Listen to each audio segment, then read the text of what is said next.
Live mula sa UCA News Center, ito ang Balitang Kids kasama si Janay Ilaga. Magandang araw Pilipinas, ako po si Janay Ilaga na maghahatid ng nababagang balita ngayong araw. Mga likas na hayop na matatagpuan sa Pilipinas ating kilalanin.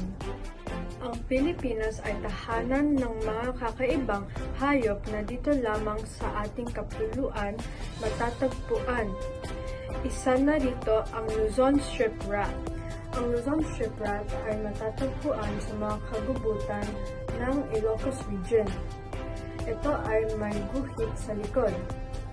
Ang balahibo ay karaniwang maikli, siksik at malambot.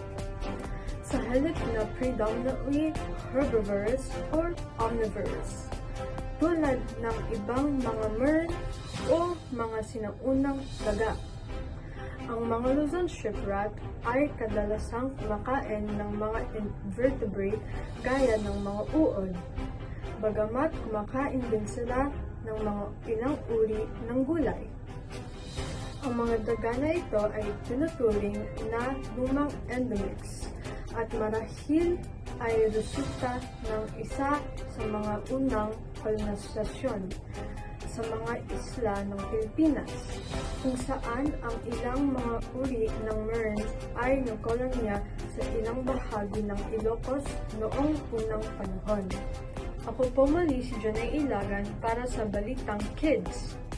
Magbabalik ang Balitang Kids makalipas ang ilang oras.